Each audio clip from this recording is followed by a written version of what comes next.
Ini kan dari jam 11 ya.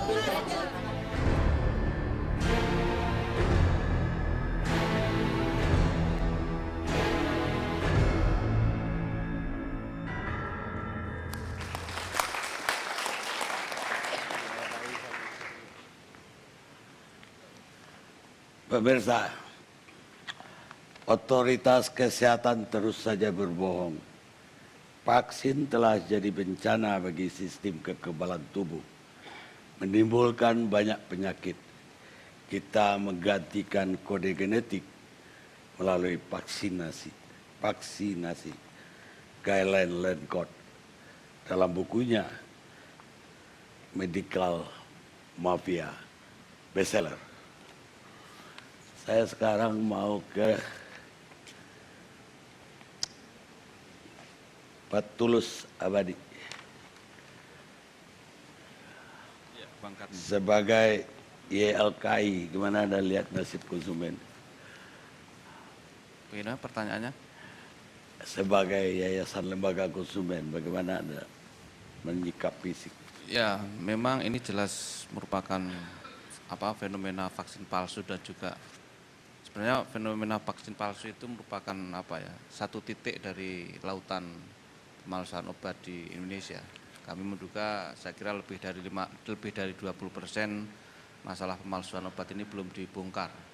Nah, kalau dibongkar tentu menurut saya ceritanya akan lebih luas dan mungkin mengerikan gitu. Kesehatan dan berbagai regulasi yang ada. Cuma memang satu hal yang menurut saya belum tersentuh dengan baik dalam kasus ini adalah bahwa benteng terakhir sebenarnya adalah di rumah sakit ya. Karena sebenarnya mengapa tadi rumah sakit sampai bisa kecolongan dalam konteks produk-produk farmasi yang tidak standar. Padahal di dalam rumah sakit setahu saya ada badan pengawasan obat atau badan pengelolaan obat, di mana badan itulah yang menentukan boleh tidaknya sebuah produk farmasi masuk ke situ, masuk ke dalam rumah sakit, atau juga oleh profesi dokter.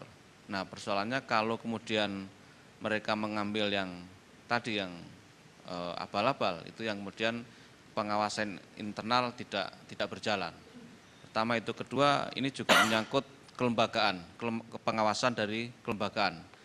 Artinya sebenarnya kan selama ini Badan POM tidak bisa masuk ke pengawasan di rumah sakit. Nah, ini juga perlu dikoreksi apakah memang itu satu hal yang sudah given atau sebenarnya itulah yang harus diberdayakan, bahwa pengawasan ke rumah sakit harusnya juga bisa dilakukan oleh Badan POM sehingga bisa lebih bergigi.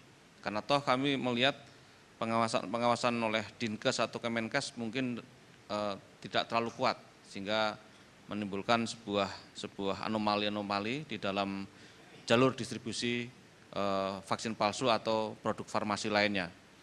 Dan kemudian kalau kemudian dalam konteks vaksin palsu kompensasinya dalam tanda kutip hanya vaksinasi ulang, itu juga terlalu simplistis ya, karena di sini sebenarnya banyak pelanggaran-pelanggaran yang seharusnya memang diberikan kompensasi dan ganti rugi oleh institusi kesehatan atau bahkan oleh pemerintah karena gagal dalam pengawasan, sehingga bukan hanya vaksinasi ulang. Jadi saya kira tadi soal medical check up dan juga bagaimana ketika pasien sudah banyak berobat karena ketika ada vaksin palsu kemudian mereka anaknya mengalami berbagai gangguan kesehatan dan berobat ulang ke rumah sakit, itu mestinya juga dikembalikan dan diberikan berbagai kompensasi selama dia berobat. Itu yang saya kira pemerintah tidak bisa mensimplifikasi untuk kemudian hanya memberikan vaksinasi ulang tanpa memfasilitasi tuntutan-tuntutan pasien terhadap vaksinasi palsu ini. Dan saya kira yang terakhir adalah bahwa kalau kemudian di lapangan terjadi tekanan-tekanan yang keras, dari satu sisi memang ini saya kira logis ya, karena ini selama ini masyarakat atau pasien sudah memberikan kepercayaan kepada satu institusi kesehatan yang bahkan relatif mahal, tapi kemudian ternyata terbukti sebaliknya.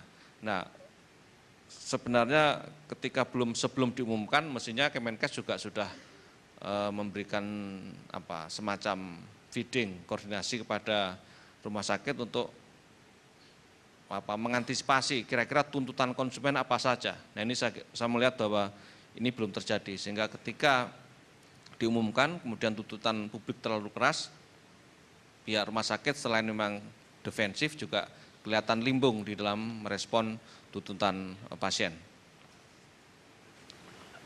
Ya ada vaksinasi ulang ya. Tapi kan sebetulnya vaksinasi itu sampai anak umur 7 tahun. Kalau dia udah 13, pernah nggak ditanya?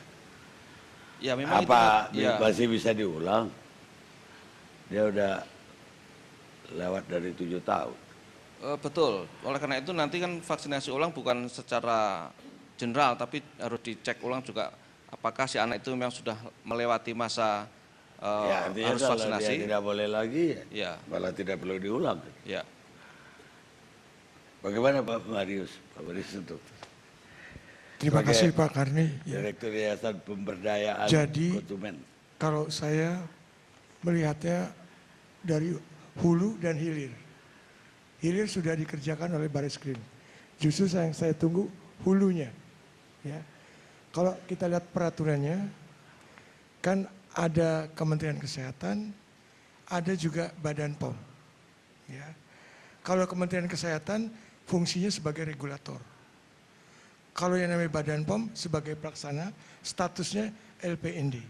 Langsung di bawah Presiden, dua-duanya langsung di bawah Presiden, tapi Badan POM berkoordinasi, dia tidak berhak membuat peraturan dan perundang-undangan.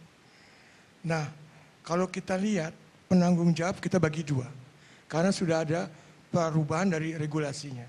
Ya. Sebelum 2014, tanggung jawab full Badan Pengawasan Obat dan Makanan. Setelah 2014, tanggung jawab full Kementerian Kesehatan, dalam hal ini diwakili oleh Direktorat Jenderal Pelayanan Farmasi dan Alat Kesehatan. Dasar saya bicara begini, karena sudah ada namanya Permenkes nomor 30. Kalau kita tahun 2014, kalau kita lihat di situ, pasal 8 dibunyikan, pembinaan dan pengawasan puskesmas itu adalah Kementerian Kesehatan, Kepala Dinas Kesehatan mulai dari provinsi, kota, dan kabupaten. Itu, dan di situ ada tambahannya juga, boleh dengan bantuan organisasi profesi. Jadi di sini tidak disinggung-singgung namanya Badan POM. Itu untuk di puskesmas. Ada lagi Permenkes nomor 35 tahun 2014. Di situ sarana farmasi ditanggung jawabnya adalah Kementerian Kesehatan, Dinas Kesehatan dari provinsi, kabupaten sampai kota, dan di situ juga disebutkan tidak ada kewenangan Badan POM khusus untuk apotik. Jadi di sini ada batas dari perubahan Permenkes yang menyatakan Badan POM tidak boleh mengadakan pembinaan dan pengawasan di apotik. Lalu ada lagi Permenkes nomor 58 tahun 2014, di situ disebutkan untuk pembinaan dan pengawasan di rumah sakit. Ini kan kasusnya banyak di rumah sakit. Badan POM sudah tidak bisa lagi untuk pembinaan pengawasan. Jadi maksud Bapak, Badan POM tidak berwenang lagi mengawasi rumah sakit dan juga apotik. Puskesmas, apotik. Dan ada lagi satu Permenkes yang menurut saya itu sangat mengganggu, yaitu Permenkes nomor 2 tahun 2016. Ya.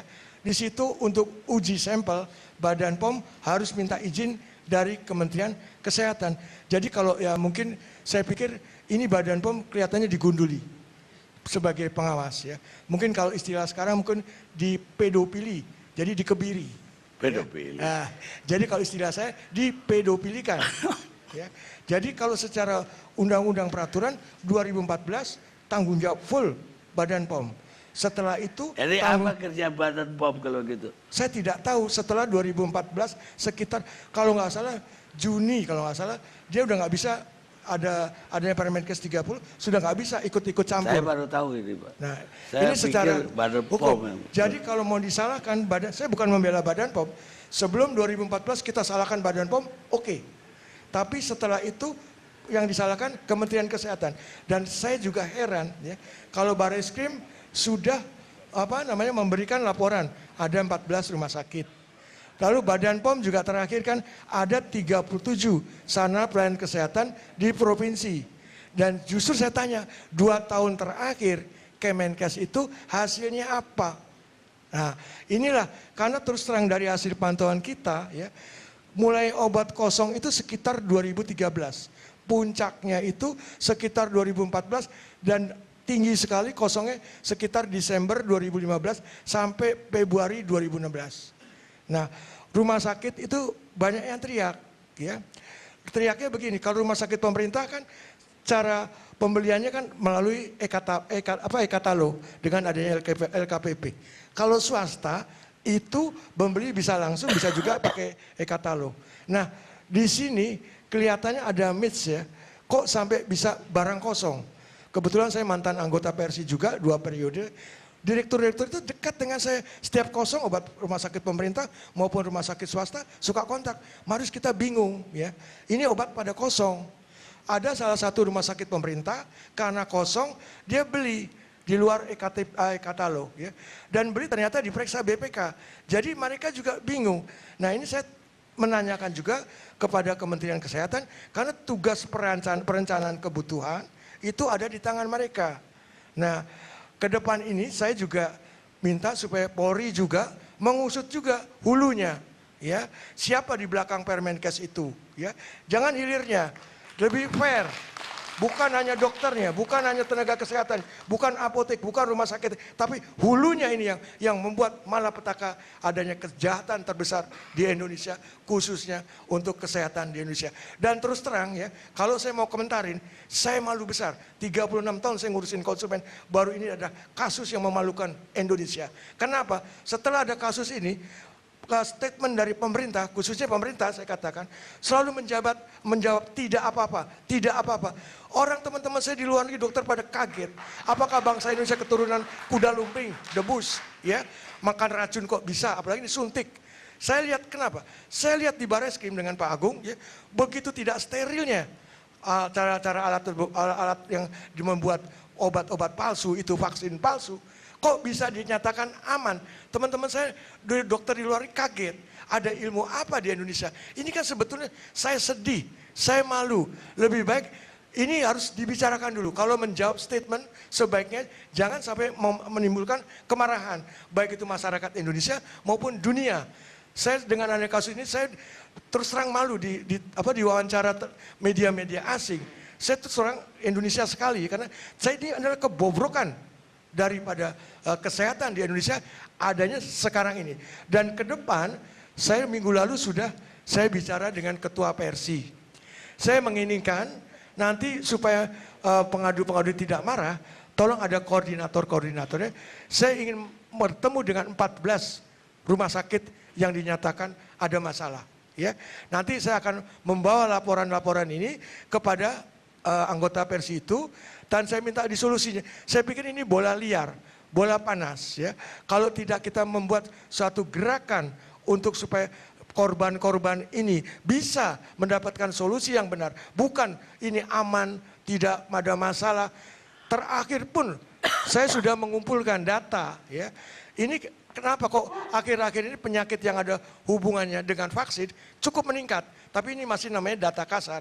Dan teman-teman saya dokter-dokter juga sudah mulai mengumpulkan. Saya minta tolong dicek data penyakit difteri, data penyakit campak. Dan Indonesia saat ini tuberkulosa ini dalam keadaan terpuruk. Dulu ranking 3, sekarang ranking 2 setelah India. Ya, ini kan apa tidak mungkin ini ada hubungannya dengan yang palsu-palsu itu. Contohnya, ini salah satu rumah sakit cukup besar di Jakarta, saya tidak sebut namanya, untuk penyakit difteri. Ya. 2014 1 tahun 1 orang, 2015 10 orang, dan 2016 9 baru sampai bulan Juni.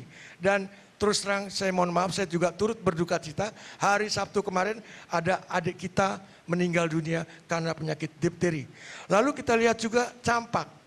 Campak 2014 di salah satu rumah sakit cukup besar di Jakarta ada 30. Terus 2015 ada 17. Dan 2016 pertengahan bulan Juni sudah 52.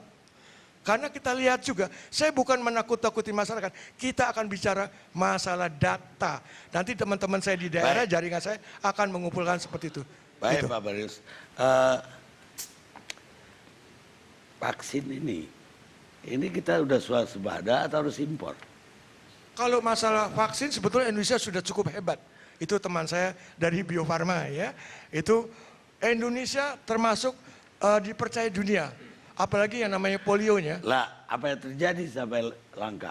Nah itu yang mengurus kan ada ketersediaan obat. Itu urusannya di Kemenkes. Ya, jadi kenapa kok yang diurus cuman pemerintah? Harusnya namanya Kementerian Kesehatan kan mau pemerintah mau swasta, dia dong membuat perencanaan tiap tahun. Kalau menurut saya seperti itu.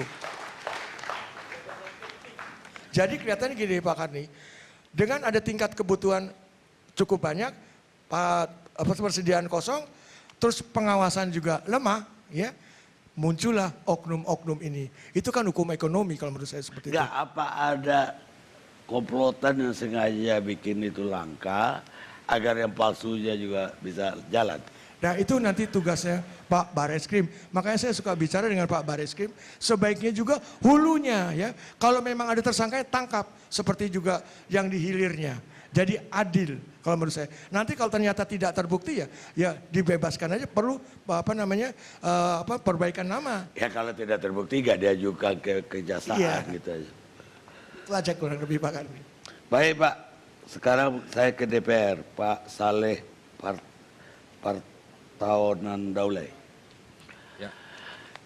DPR udah ketemu dengan semua pihak. Apa kesimpulan DPR dalam hal ini?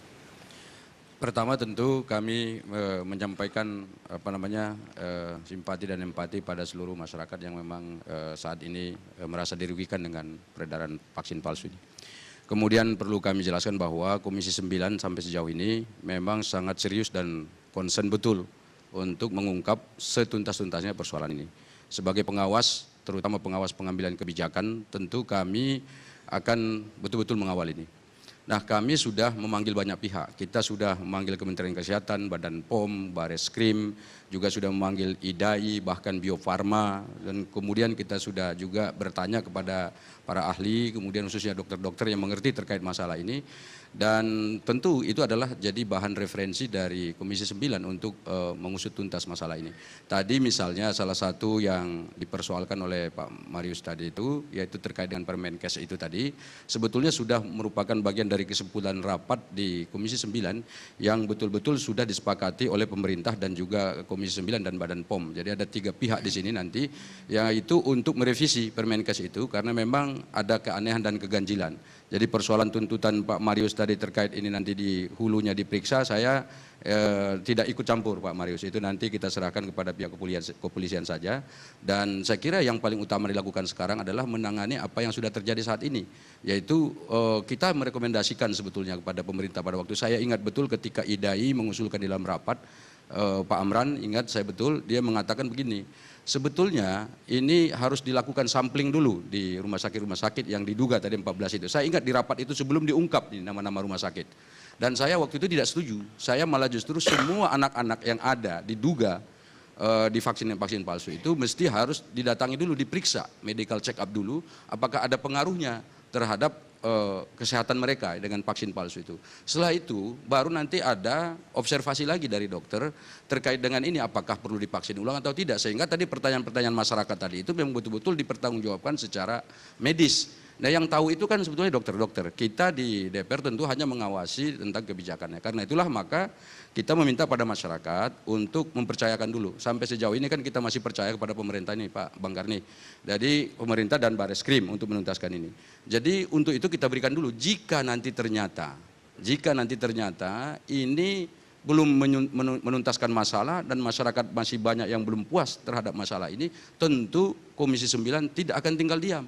karena kami berada pada pihak masyarakat. Dan pemerintah sendiri, termasuk soal Permenkes tadi itu, kalau tidak direvisi dalam 14 hari, itu berarti ada semacam pelanggaran kesepakatan dengan DPR. Nah itu tentu ada tindak lanjut yang akan dilakukan oleh DPR terkait dengan itu. Nah ini yang saya kira yang dalam waktu yang sudah kita lakukan sekarang ini yang sungguh-sungguh, dan sampai saat ini pun sebetulnya besok pun masih kita akan merapatkan soal ini. Ya karena ada rapat khusus terkait dengan penanganan vaksin palsu ini. Begitu Bang Karni. Kalau undang-undangnya sendiri, Pak, wewenang ini ada di Depkes atau ada di POM pengawasannya? Sebetulnya kan persoalannya begini, ini kan status Badan POM itu sendiri dari sisi ketatanegaraan itu sebetulnya kan ada problem karena dia pembentukannya juga hanya sebatas Kepres. Jadi sebetulnya kalau ada undang-undang, nah sekarang di Komisi 9 itu sudah merencanakan untuk membentuk undang-undang yang terkait dengan dalam konteks penguatan Badan POM tadi itu, yaitu bagaimana agar dia punya payung hukum yang jelas tersendiri. Kalau Kepres berarti kan intervensi dari Kementerian Kesehatan masih ada di sana. Jadi karena itulah maka andai kata ada undang-undang khusus terkait dengan ini, maka insya Allah tadi tumpang tindih kewenangan itu bisa diselesaikan. Mungkin bukan tempat ini yang terjadi. Kalau kata Pak Marius, pembonsaian POM yang terjadi. Kalau ada undang-undangnya itu nggak mungkin permen membonsai undang-undang. Betul. Jadi justru sekarang kan hulunya tadi, kalau kita kan mengawasi kebijakannya. Kebijakan hulunya ini sebetulnya sekarang sudah kita tangkap dengan ada hikmahnya kasus ini dalam konteks perbaikan regulasi. Jadi saya kira nanti hulunya ini kita tangkap, kita perbaiki, dan mudah-mudahan jika ada ini nanti Badan POM memiliki kekuatan sendiri. Kalau sekarang ini mohon maaf nih Pak, karena perlu saya jelaskan. Tadi kan dijelaskan oleh Pak Marius itu di Kementerian Kesehatan itu kan ada Dirjen Bina Farmasi, nanti ada Ibu Linda di sini. Sebetulnya kan itu juga di dalam Permenkes itu sebetulnya punya kewenangan mengawasi. Pertanyaan kita sebetulnya yang saya juga sampaikan di rapat itu, apa pernah Dirjen ini atau Ditjen ini menemukan kasus-kasus ini? Toh buktinya yang menemukan kan Bareskrim, yang menemukan itu Badan POM. Berarti kan selama ini Permenkes itu kalaupun mau diambil ternyata tidak efektif untuk melakukan pengawasan. Dalam konteks pengawasan semestinya kan harus ada badan yang independen. Tidak boleh melekat dalam pemerintah gitu, walaupun dia itu lembaga pemerintah tetapi tidak boleh dalam satu atap. Kenapa? Karena independensi pengawasannya itu kan akan jadi persoalan. Ini yang mesti memang kita akan perhatikan betul dalam konteks pembuatan regulasi ke depan itu. Baik, sekarang Mas Dede Yusuf sebagai Ketua Komisi. Ya Bang. Ya, pertanyaan saya seperti yang tadi juga. Apa yang diketemukan oleh Mas Dede Yusuf dari iring dengan pihak Depkes, POM, kemudian konsumen juga. Ya. Dan apa yang mau dilakukan? Terima kasih Bang Karni, saya pikir kita sudah mendengar semua masukan-masukan dalam kurun 1 minggu terakhir ini kita terus membahas. Dan perlu saya jelaskan di sini bahwa kita melihat akar masalahnya dulu apa. Akar masalahnya pertama obat mahal, sehingga import. Hampir 98% bahan baku obat kita itu adalah import. Lalu kemudian obat pemerintah tidak dipercaya, artinya vaksin pemerintah ini tidak dipercaya. Walaupun anggaran sudah kita berikan 1,2 triliun hanya untuk vaksinasi dan lebih dari sekitar 2,5 triliun untuk obat dan vaksin. Artinya untuk 5 juta bayi ini sebetulnya sudah diberikan vaksin yang disiapkan pemerintah. Gratis. Gratis. Dibeli dari Bio Farma dengan harga Rp10.000 per vaksin, lalu diberikan gratis kepada publik, kepada masyarakat. Dan itu yang dibagikan di puskesmas, rumah sakit pemerintah. Nah lalu kenapa sampai ada vaksin yang dipalsukan? Yang dipalsukan ini kebanyakan import Bang Karni. Karena import itu mahal. Sekitar 300, 500, bahkan sampai 1 juta. Dan inilah yang kemudian vaksin yang dianggap bahwa ini lebih manjur daripada vaksin buatan kita, lokal, kira-kira begitu. Padahal sebetulnya isinya sama, kita pun waktu kecil mungkin divaksin hanya 1 kali. Ya. Nah, artinya apa? Informasi ini tidak sampai kepada masyarakat. Bahwa masyarakat itu tidak paham mana yang lebih baik diambil, itu yang pertama. Lalu yang kedua, konon katanya ada kekosongan supply produk-produk impor tersebut sehingga akhirnya barang menjadi mahal dan mulailah oknum-oknum ini menawarkan katanya oh ini ada barang gitu dan sebagainya. Ini lama-lama jadi seperti narkoba Bang Karni ya. Dan kemudian ada lagi akar masalah itu limbah tidak dibuang. Jadi limbah-limbah produk-produk vaksin, ampul dan sebagainya itu tidak bisa terbuang karena ada aturan, kalau tidak salah dari Kementerian Lingkungan Hidup yang mengatakan rumah sakit tidak boleh punya insinerator sendiri untuk membakar, menghanguskan. Jadi harus menggunakan pihak ketiga untuk mengambil. Nah, pihak ketiga ini belum tentu mengambil setiap hari, bisa 2 minggu, bisa 3 minggu, sehingga limbah ini akhirnya jadi mainan. Bayangkan sekarang satu ampul itu dijual Rp15.000 kepada si penadah. Sementara kalau kita membuang limbah mungkin itu 1 kilo hanya 10.000 sampai 25.000. Nah, inilah kekosongan inilah yang harus kita perbaiki. Nah, saya pikir apa yang disampaikan Bang Saleh tadi, kita sudah meminta Menteri Kesehatan melakukan langkah-langkah. Dan alhamdulillah ini dilakukan. Dan juga kami berterima kasih kepada Bareskrim, apalagi sekarang Jenderal Tito ini punya semangat yang begitu besar untuk melakukan perombakan, kami support. Dan kami berharap bahwa Satgas ini juga adalah amanat daripada rekomendasi Komisi 9. Ini diteruskan nanti berikutnya adalah sampai ke obat. Jadi apa yang Bang Karni tadi sampaikan, bukan hanya vaksin palsu. Dan kami akan mengawal dengan panja pengawasan peredaran obat dan vaksin palsu. Karena kita pahami saat ini, orang bisa membeli obat dengan mudah di pasar-pasar tertentu. Yang mestinya harus menggunakan resep dokter, itu cukup bawa daftar saja, di sana itu dijual dengan harga-harga yang berimbang. Nah, kalau kita melihat di sini, pembelian obat atau industri ini terjadi dalam namanya closed chain circuit, jadi sebuah lingkaran tata kelola yang tertutup, khususnya untuk farmasetikal, ya, untuk obat-obatan yang di rumah sakit, di klinik. Nah, ini yang sebetulnya kita ingin mendorong besok ini kita buat aturan agar publik bisa memahami obat ini yang dibeli apa. Nah, Permenkes 58, Permenkes 30 dan 35 yang tadi disampaikan Pak Marius, itu sudah kami minta untuk ini dirubah, direvisi. Dan masukkan Badan POM di dalamnya. Sehingga ke depan Badan POM memiliki kemampuan atau potensi untuk memeriksa produk-produk yang ada di rumah sakit. Sebagai mata daripada publik tentunya. Nah, ini yang sudah kami mintakan. Yang terakhir Bang Karni, saya pikir dalam kesempatan ini, saya perlu menyampaikan bahwa apa yang diungkap oleh Bareskrim ini adalah menandakan bahwa ada produk tersebut di rumah sakit.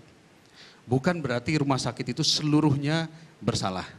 Sehingga kami meminta juga agar pelayanan kesehatan harus tetap berjalan. Jangan sampai pelayanan kesehatan terhenti karena kasus ini. Karena orang yang stroke, orang yang gagal ginjal, orang yang macam-macam sakit, ini masih membutuhkan pelayanan kesehatan. Dan kami minta pemerintah untuk membuat sesegera mungkin yang namanya crisis center. Crisis center ini tempat agar masyarakat tahu, mendapatkan informasi, bisa bertanya, dan rumah sakit yang diduga atau yang saat ini masih, jangan-jangan saya pernah berhubungan dengan Aska Medika ya, itu juga harus menyiapkan datanya. Karena yang Bareskrim baru sampaikan, fase pertama ini baru 14. Padahal yang ditelusuri ini ada di 9 provinsi. Nah, kami minta pemerintah harus menyiapkan SOP-nya nanti. Jadi tidak bisa serta-merta langsung disampaikan tanpa ada SOP tertentu. Dan masyarakat pun juga harus memberi kesempatan kepada pemerintah untuk melaksanakan tugasnya, kepada kepolisian untuk melaksanakan tugasnya. Itu Bang Karni. Baik, Mas Dedi. Mungkin Pak Agus lagi. Jenderal, ini mau pakai undang-undang mana dan pasal mana dalam kasus ini? Kasus ini kita terapkan undang-undang perlindungan konsumen, kemudian undang-undang kesehatan, dan undang-undang pencucian uang. Kita kumulatifkan untuk tiga-tiganya kepada pembuat dan distributor, namun kepada yang lain kita sesuaikan dengan konstruksi pasal yang kita persangkakan. Pemalsuan? Ya, saya rasa terkait dengan hal itu nanti menjadi bias karena ini fokusnya terhadap farmasi alat kesehatan. Ada nggak yang mengenai pemalsuan obat? Iya. Khusus pemalsuan obat, bukan pemalsuan umum. Bukan, kita tidak mengarah ke situ. Tidak mengarah ke situ. Tidak. Ada nggak tidak berhak untuk mengedarkan pasal Ya, tidak itu berhak mengedarkan? ada di Undang-Undang Kesehatan bahwa dan Undang-Undang Perlindungan Konsumen itu produsen atau orang tidak boleh memperdagangkan terhadap barang-barang yang tidak sesuai. Ya, Dengan itu 197 kan 197, 198. 15 tahun penjara. Ya. Kita rehat sejenak.